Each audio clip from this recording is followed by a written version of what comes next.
inicio a nuestro análisis de este 13 de marzo del año 2013. Los temas que vamos a manejar en este análisis son básicamente tres. El primero sería una referencia a los incidentes primeros del cónclave que se está llevando a cabo en este momento para elegir el Papa que sustituirá a Benedicto XVI. Y en segundo lugar, hablar un poco de los efectos de la muerte de Hugo Chávez y las campañas políticas electorales que comienzan a prepararse en ese país para convocar a la sociedad venezolana a definir el rumbo del país. Y en tercer lugar, hacer una revisión de cómo va la política a nivel nacional en México, cuáles son los puntos que se están viendo en este momento ya con claridad del nuevo régimen de Enrique Peña Nieto y de cuáles han sido los efectos en la política a las decisiones de este gobierno en el área de las reformas, la reforma educativa, la reforma laboral, la reforma de los medios que ahora se está discutiendo y la detención de Elba Ester Gordillo. Sobre el cónclave y los incidentes que se están produciendo, creo que lo interesante es percibir que hay muchas personas que siguen creyendo que la elección del Papa es semejante a la elección del presidente municipal del pueblo y que las opiniones y las descalificaciones o calificaciones que vienen de afuera son las que van a decidir quién puede o no ganar al interior del cónclave, cuando la realidad es totalmente diferente. La elección del Papa en estas circunstancias que estamos viviendo nos habla de un colegio cardenalicio de 115 cardenales que se reúnen para elegir al Papa y se mencionan un buen número de personalidades como posibles sucesores de Benedicto. Y si nosotros revisamos la historia, el historial de cada uno de los personajes que ahora se mencionan, todos ellos tienen méritos para ser electos papas. Lo que pasa es que uno de los factores que los integrantes del cónclave han venido manejando como condicionantes para que el candidato resulte electo es el tema de la congruencia del perfil del candidato con la agenda prioritaria que tiene la Iglesia. Y cuando hablamos de agenda prioritaria, nos estamos refiriendo a dos grandes agendas que en este momento se están, si no confrontando, cuando menos se están disputando la dirección de la Iglesia. Está por un lado el grupo de los llamados reformistas, encabezado por el cardenal Angelo Scola, que ha venido en las pláticas previas al cónclave, cuyos temas son de dominio de la sociedad, es decir, no son cosas secretas, son simplemente explicaciones, expresiones, opiniones que los cardenales han venido dando sobre qué es lo que más le hace falta a la Iglesia. El grupo de los reformistas, su discurso sería principalmente: la Iglesia tiene en la curia una estructura muy arcaica, que tiene un sistema de funcionamiento muy lento, y muchos de los problemas que hoy le están echando en cara a la Iglesia han sido generados no porque la Iglesia haya querido apagar, esconder, ocultar o ignorar determinados temas, sino porque la burocracia dentro de la Iglesia es una burocracia que le da una enorme lentitud a los procedimientos. Los dicasterios no están llenos de personas que trabajan, son muy pocas personas las que trabajan en los dicasterios. Y estamos hablando que en los dicasterios no se necesita un burócrata, es decir, alguien que llegue y se siente y se ponga a guardar papeles. Cuando hablamos de las personas que trabajan en los dicasterios, estamos hablando de personas que son especialistas en los temas, para que al llegar la comunicación, denuncia, demanda, comentario, lo que sea, el que lee el texto del documento sea capaz de evaluar lo que ahí está. No se van poniendo los documentos como llegan uno debajo del otro. Hay una instrucción que reciben del que se llama capuficio, que es el director del dicasterio, que le va poniendo énfasis a determinados temas para sacarlos. O sea, todo lo que se encuentre de este tema, pónganmelo arriba para darle solución. Y ahí se elaboran las primeras formas de presentación de la información que recibirá el Papa en su momento, hasta llegar a la presidencia de el grupo o del dicasterio, y el presidente del dicasterio tiene que elaborar básicamente posibles vías de solución, y eso es lo que le llega al Papa. Es decir, el Papa no conoce el primer motor de este trabajo. Lo que el Papa conoce es ya el trabajo hecho, que se lo da su hombre de confianza, por eso los nombró presidentes del dicasterio, para que ellos se hagan responsables, y el Papa lo que hace es revisar la última etapa, en donde simplemente le parece, no le parece, hace algún comentario, pero ya el asunto está básicamente elaborado. Esto nos hace ver que, a diferencia de lo que particularmente los medios de comunicación pretenden, el Papa no conoce todas las cosas que llegan a Roma. Aún las más delicadas llegan a sistemas que toman la información, la procesan y finalmente, una vez procesada, se le lleva al Papa. Y aquí es donde hay, a juicio de los reformistas, una serie de problemas que tienen que resolver, porque el procedimiento manual que se sigue es lentísimo, y en muchos casos dependen el que un papel suba o deje de subir de que se le hayan acumulado o no muchos documentos a la persona que está recibiendo los papeles.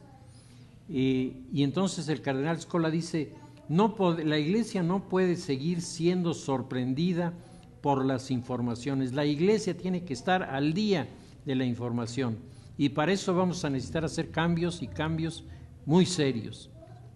Y el grupo reformista dice: el punto número 1 de la agenda es poner a la Iglesia a tono con los requerimientos del mundo, que no les sorprendan nunca más a la Iglesia una noticia, porque la Iglesia tiene que tenerlo esto procesado. Y para eso se va a tener que hacer una reforma de fondo en muchas cosas.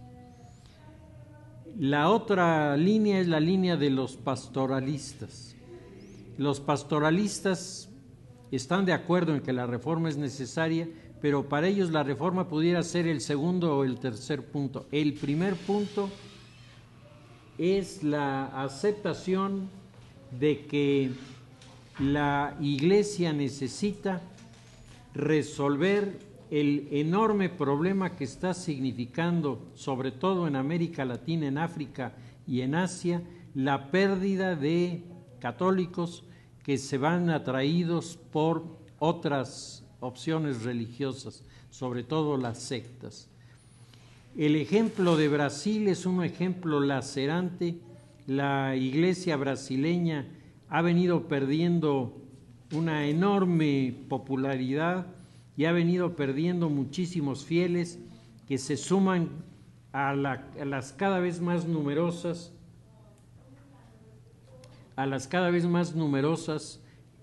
alternativas que las sectas están proponiendo. Esto, sin duda alguna, es un desafío que los pastoralistas dicen no podemos esperar a que se resuelva, tiene que resolverse la información. Estamos de acuerdo, pero lo primero que tiene que hacerse es atenderse a la pastoral. Y aquí me están pasando una nota de que ya hay humo blanco. Entonces habrá que ver quién resultó. En 50 minutos al parecer van a decir quién es. Más o menos. Bueno, yo creo que esto es significativo porque quiere decir que los que están participando en el cónclave han encontrado de manera bastante rápida una fórmula de entendimiento entre dos posiciones que, insisto, no son excluyentes, simplemente es que unos dicen ponemos una primero, otra después. Habrá que ver quién ha resultado. Así es. A mí me parece que es casi tan rápido como con el Papa Benedicto, y esto rompe las expectativas de algunos que hablaban de un cónclave posiblemente de una semana, ¿no? A mí me parece que las últimas tres elecciones del Papa habían estado manejadas ya con este criterio del que estamos hablando, sin negar la presencia del Espíritu Santo. Los temas se eligen como los más importantes y el perfil de los candidatos tiene que acercarse al que puede resolver este o aquel. Vamos a ver por dónde se orienta, pero me parece que sea quien sea, la solución va a ser en beneficio de el catolicismo en nuestro país. Y no cabe duda que el hecho de que haya habido tan rápidamente una decisión nos está indicando que el escenario de la Iglesia en este momento es un escenario lleno de desafíos, que muchas de las prevenciones que se habían venido manejando de que ya no habría otro papa, la desaparición de Benedicto significaba el final de la Iglesia, ya no habría otro papa, todo eso se viene abajo. Nos encontramos una vez más ante los hechos que corrigen muchas de las supersticiones, suposiciones y elucubraciones que las personas hacen en estos momentos. El nuevo Papa sin duda tiene que enfrentar el periodo de la posmodernidad. La Iglesia está golpeada por la posmodernidad. estamos viendo sus instituciones, estamos viendo sus personalidades, estamos viendo sus leyes, sus reglas, cuestionadas, negadas, debatidas, en una sociedad que parece haber perdido totalmente el sentido de los valores y de los principios. Decíamos, estamos viendo la fuga en números importantes de seguidores de la Iglesia que se van a ubicar ahora en las sectas que por todos lados proliferan con los más variados nombres. Estamos viendo la irrupción cada vez más importante de los grupos musulmanes, sobre todo en Europa, en el campo de del proselitismo religioso. Es decir, la Iglesia tiene en las manos al mismo tiempo un enorme poder, y ese poder está desafiado por un sinnúmero de circunstancias críticas contra las que el nuevo Papa va a tener que enfrentarse. Creo que hablar más cosas sobre el cónclave en este momento resulta ocioso, porque habiendo ya fumata blanca, habiendo ya la señal de que se ha elegido al sucesor de Pedro, pues lo que queda es saber quién es y ya sobre él elaborar posiblemente alguna opinión, porque de otra manera pues estaríamos bordando totalmente en el vacío. Decíamos, el siguiente tema que queríamos manejar es el tema de la muerte de Hugo Chávez. La muerte de Hugo Chávez nos presenta ante el escenario internacional, nos presenta a una comunidad que pareciera estar profundamente identificada con Hugo Chávez. Yo he estado comentando en fechas recientes el enorme parecido del sepelio de Eva Perón con el de Hugo Chávez.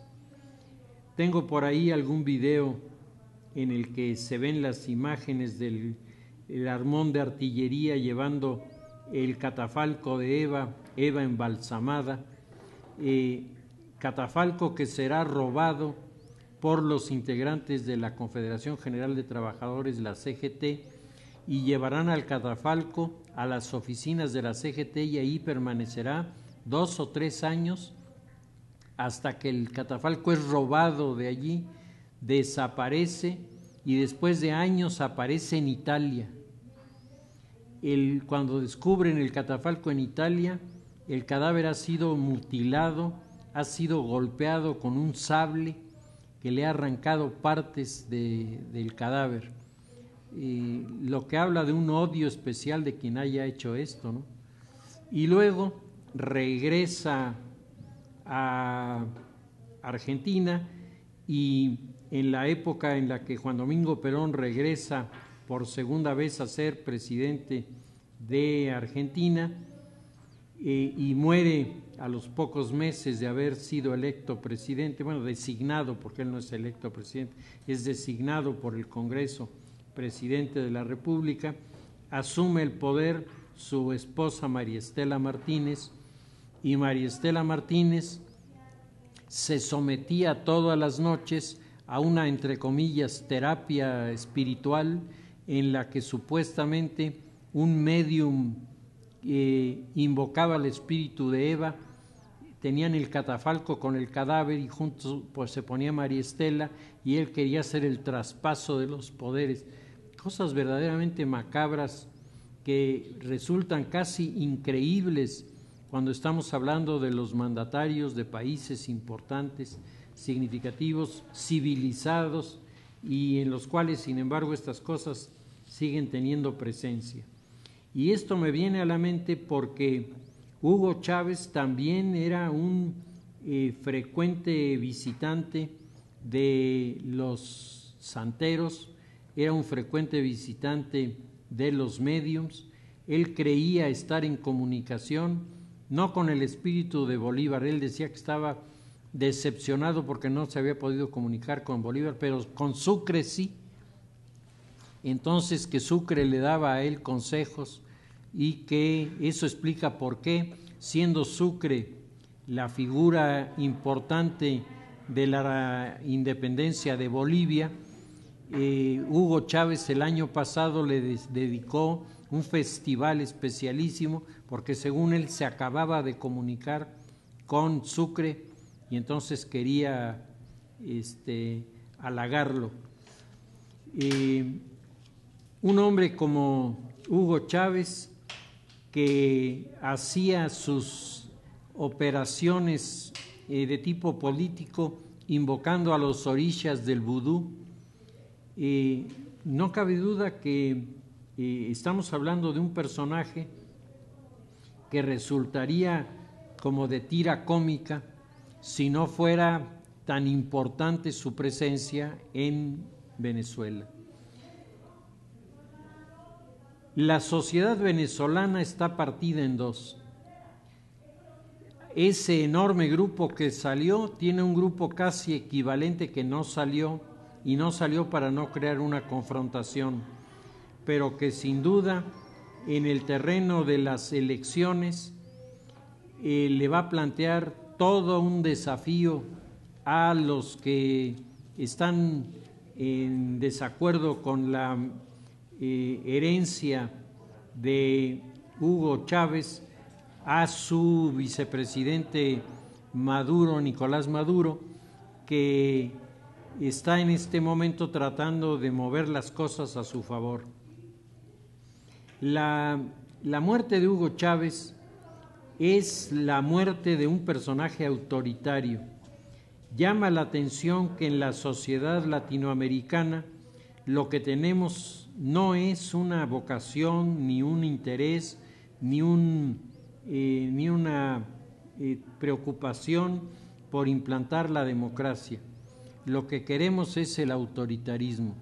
Los personajes autoritarios, Evo Morales, Rafael Correa, Ollanta Humala, Hugo Chávez, Fidel Castro, son los que atraen la atención de la gente.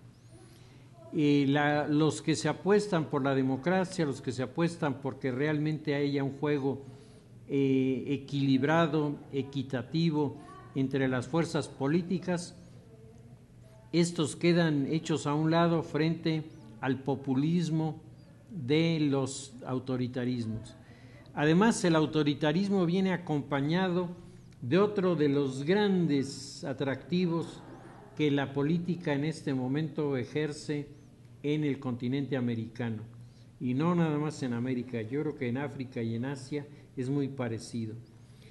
Los gobiernos que se manejan en la línea del populismo, que se expresa a través de un asistencialismo paternalista.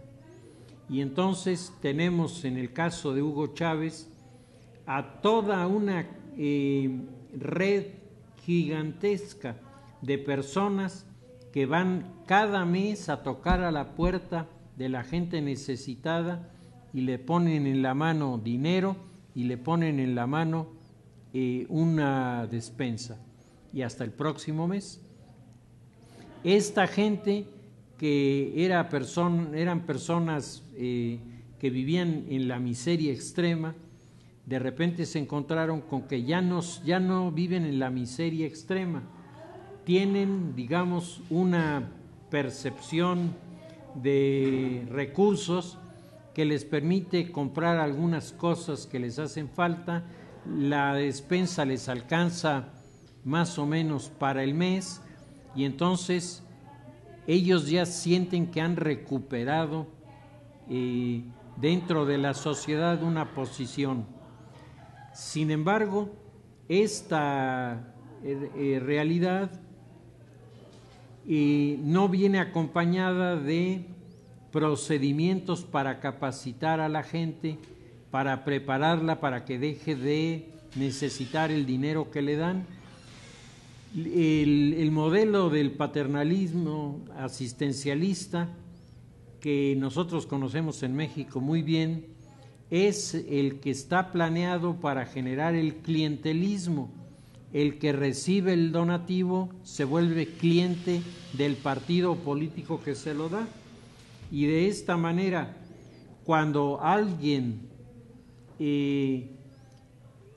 se pone a criticar a Hugo Chávez, toda la gente pobre protesta porque dice: ustedes, porque tienen dinero, están en contra de Hugo Chávez, que ha usado el dinero para beneficio de los pobres.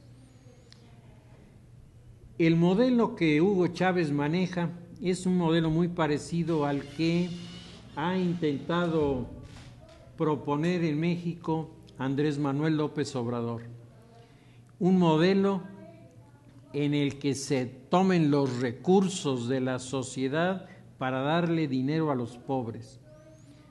Yo soy el primero en reconocer que hay gente que vive en una miseria terrible y que sería una infamia no ayudarle con algo para que viva.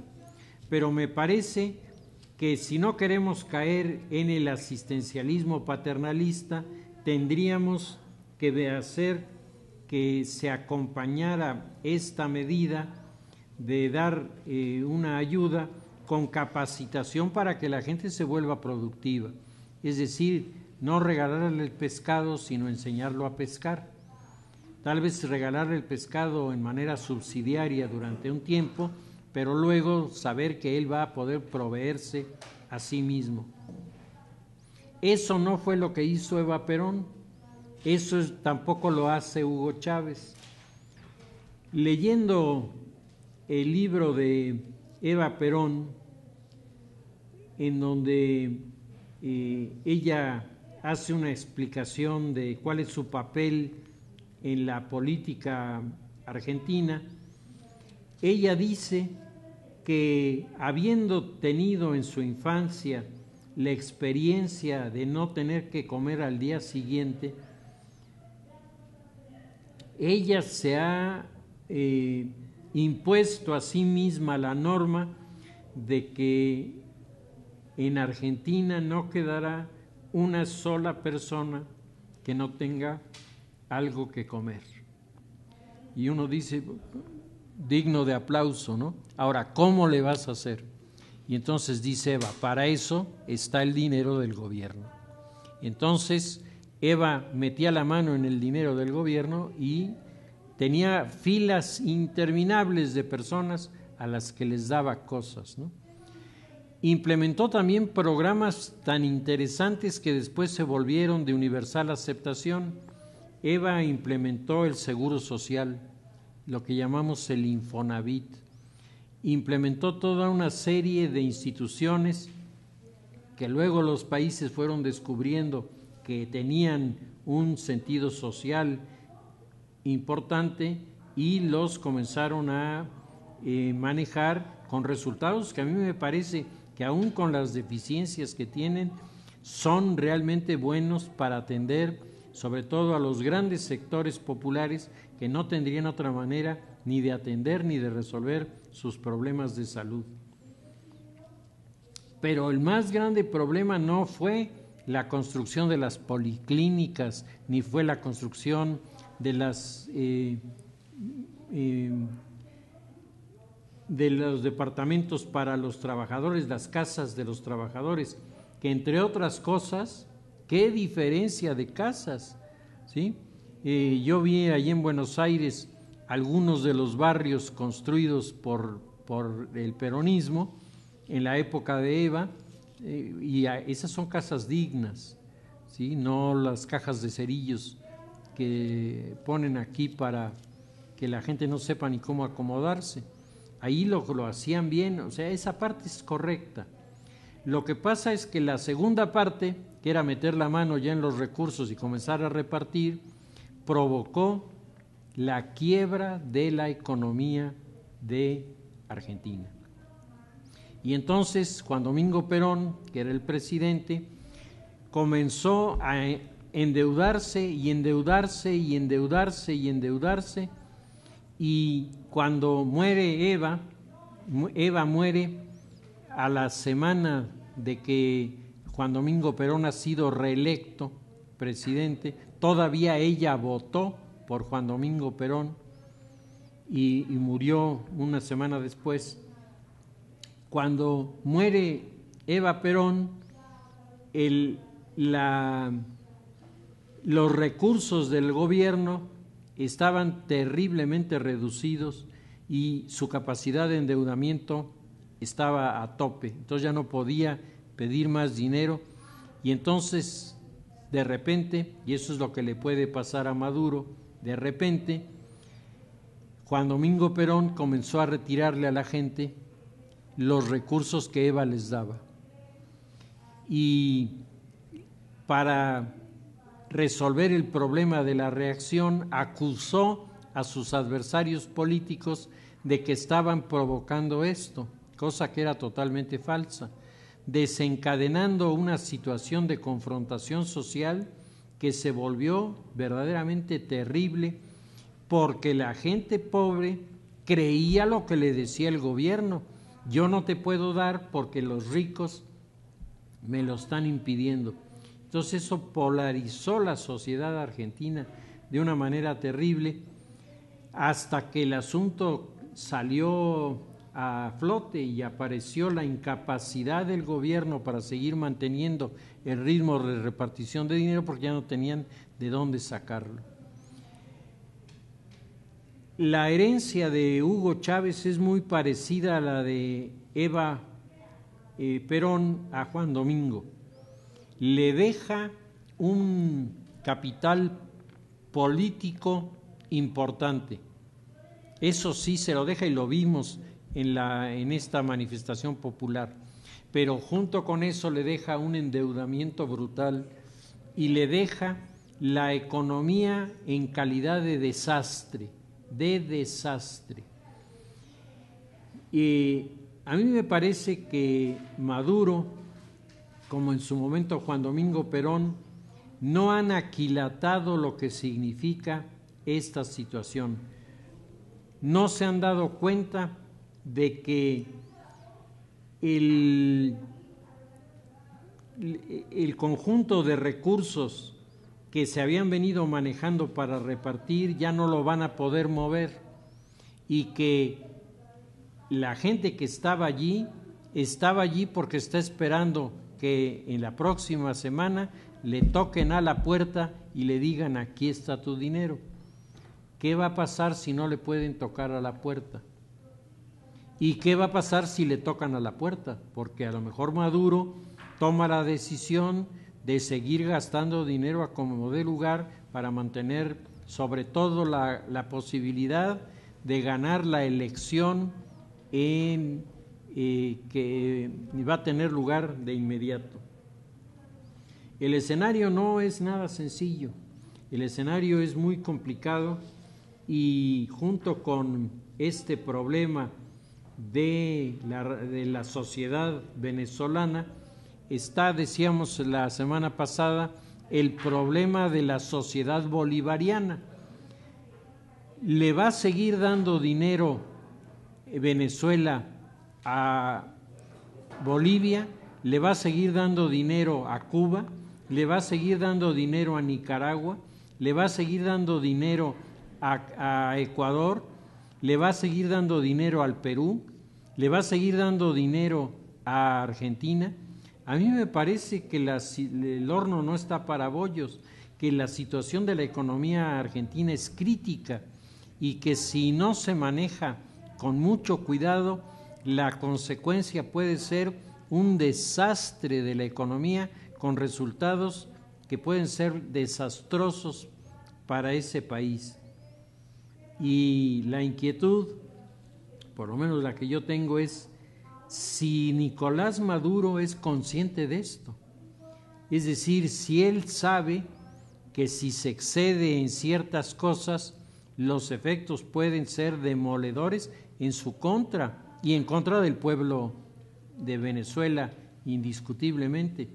Le va a seguir regalando el petróleo y la gasolina a los cubanos, porque le están dando petróleo y gasolina a los cubanos a fondo perdido. Es decir, eso es un regalo. llegan los barcos cargados y los cubanos dan las gracias muy amablemente, pero no dan ninguna otra cosa. ¿Va a poder seguir haciendo eso Venezuela? ¿Lo va a poder seguir haciendo con Nicaragua? A mí me parece que el apoyo, que además es muy cuantioso, de recursos a Cuba en primerísimo lugar, en segundo lugar a Argentina, que es el otro gran beneficiario de dinero y de petróleo y gasolina. En menor grado Bolivia, porque Bolivia tiene gas y tiene elementos con los que compensar sus necesidades. De todas maneras, hay apoyo económico y hay apoyo sobre todo de los núcleos de médicos que van a trabajar con la gente pobre, haciendo un trabajo extraordinario, sí es cierto, pero al mismo tiempo un adoctrinamiento implacable. Es decir, va una cosa con la otra, con resultados que en algunos lugares han provocado que la gente diga que les agradece a los cubanos su interés, pero que mejor no manden a los médicos, porque estos a veces se presentan más como promotores del castrismo que como médicos que atienden enfermedades. El planteamiento entonces que va a tener que enfrentar el sucesor de Hugo Chávez, pues va a ser si mantiene la línea del populismo o si trata de poner otra línea. Se acaba de celebrar la ceremonia de registro de candidatos para las próximas elecciones. Nicolás Maduro, haciendo verdaderamente malabarismos, se califica a sí mismo con derecho a concursar. Y entonces, en el momento en el que llega a registrarse, para que uno se dé cuenta de cómo están los aparatos electorales, aquí nos quejamos de los que tenemos, pues nada más si vemos los de Venezuela, los de aquí son una maravilla. Resulta que el organismo electoral impidió el registro del opositor mientras Maduro impartía un discurso inacabable, apoyado por miles de gentes que lo coreaban y lo apoyaban, y hasta que acabaron en ese momento se le dio al opositor la posibilidad de inscribirse. Capriles no se hace ilusiones. Capriles es consciente de que este proceso electoral es muy probable que lo pierda. Y es muy probable que lo pierda porque Maduro, con una gran habilidad y bien asesorado por el equipo que tiene a su alrededor, precipitó la elección. Si Maduro hubiera convocado a elecciones dentro de 6 meses, ¿quién sabe qué hubiera pasado?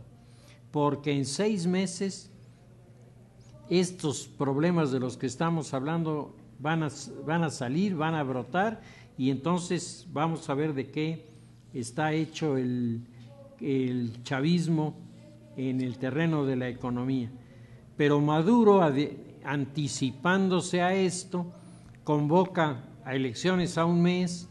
Después de la manifestación gigantesca que vimos, a mí me parece que los números se van a mantener más o menos en 58-42, dándole a los seguidores del chavismo posibilidades de triunfo y posibilidades de dominar el escenario, entre comillas, porque estamos a punto de entrar en el momento en el que las grandes deficiencias económicas en Venezuela se reflejen en la vida pública, y en ese momento Maduro se va a acordar de que el chavismo le dejó una herencia que tiene la apariencia de un fruto de muy agradable sabor, pero en realidad es un fruto envenenado que quién sabe si Maduro sea capaz de contrarrestar sus efectos.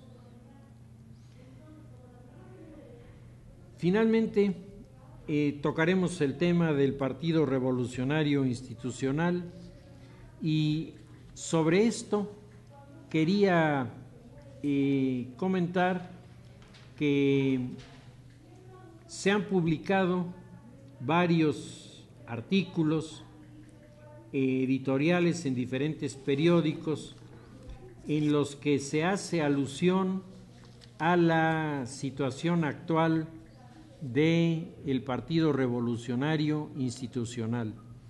Y en todos estos artículos se está destacando la incomodidad, la incertidumbre que se está presentando en nuestro país frente a los cambios que hace el PRI. El PRI ha hecho su asamblea, en la asamblea ha modificado estatutos y las modificaciones de los estatutos están orientadas principalmente a vincular al partido con el presidente. Se acabó la sana distancia entre el presidente y el partido. Ahora el presidente es el jefe del partido y esto sin duda va a modificar muchas de las realidades. Entre otras, tenemos que le recorta área de maniobra a Manlio Fabio Beltrones, que había dicho que el Congreso era su terreno en donde él dictaba prácticamente las líneas que el presidente tenía que seguir, pues ahora ya no. Ahora con la modificación es el presidente el que dice por dónde van las cosas y los demás se tienen que alinear. Y todo esto le está regresando un gran poder al presidente, pero al mismo tiempo, dicen varios autores, están generando la tentación autoritaria.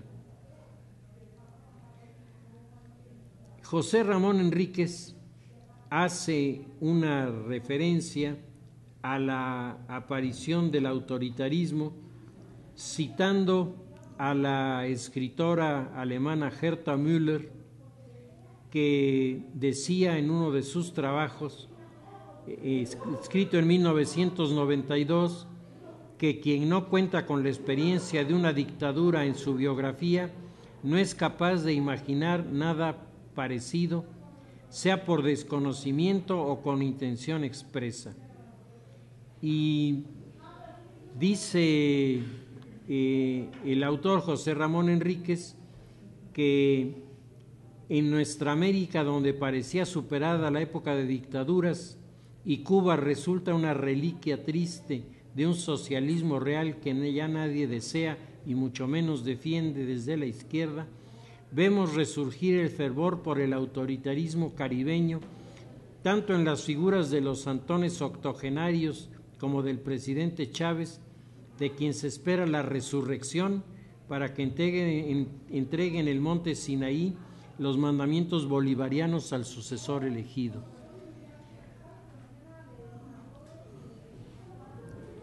Federico Reyes Heroles dice: es importante aclarar por parte del PRI si los cambios estatutarios que se están manejando están orientados a un presidente que va a tomar las riendas del país y nos va a decir por dónde, o si se trata a la antigüita de regresarle al presidente un poder omnímodo que le permita incluso atropellar la libertad de los ciudadanos en este país.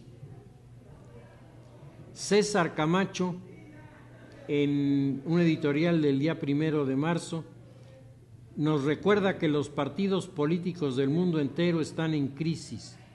Los procesos de desarrollo económico y cultural en general y de masificación de la tecnología de la comunicación han contribuido a que las sociedades sean cada vez más complejas, urbanizadas, informales, inestables y exigentes, lo que implica cambios radicales en los partidos frente a la emergencia de demandas que parecen incapaces de resolver.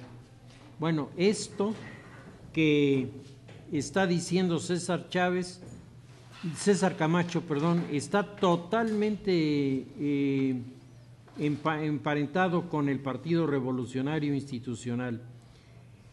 Dice César Camacho, tenemos que reconocerle al PRI que ha permanecido cuando todo el mundo pensaba que se desintegraría, fue capaz de recuperarse, fue capaz de ordenarse, dice, pero ahora lo grave sería que fuera capaz de querer regresar al pasado, porque los partidos, dice, en el momento presente, lo que exigen de sus integrantes es la mentalidad y la capacidad de desarrollar la transformación. Es decir, los partidos tienen que cambiar. Para que un partido convenza a la sociedad, el partido tiene que ser la respuesta a lo que la sociedad quiere. Mientras los representantes de la sociedad a través de los partidos hagan lo que se les ocurre o hagan lo que los partidos imaginan que debieran hacer en lugar de atender a la sociedad, los partidos estarán permanentemente en una situación de crisis. Dice el autor que estamos citando, estos y mucho más resultados de la Asamblea se convierten en una agenda audaz para estar a la altura de los retos históricos de una generación de mexicanos que encabeza Peña Nieto. La pregunta es si el PRI tiene la actitud y la aptitud para afrontar los retos y demostrar que transformándose contribuirá con la transformación de México. Esta es la pregunta que todo el mundo se está haciendo. El partido se está reformando, se le está regresando poder al presidente, se están haciendo muchas cosas que en principio parecen buenas. Lo que pasa es que junto con estos factores positivos, como que se van acomodando en un rompecabezas las piezas de una imagen cuyo resultado final es el autoritarismo. Y entonces Federico Reyes Heroles pregunta, ¿no nos encontraremos al final con que lo importante era armar ese rompecabezas y no regresarle al presidente su autoridad? Dice, porque en ese momento con el rompecabezas completo y con el presidente empoderado, el viejo PRI está a las puertas de la sociedad una vez más.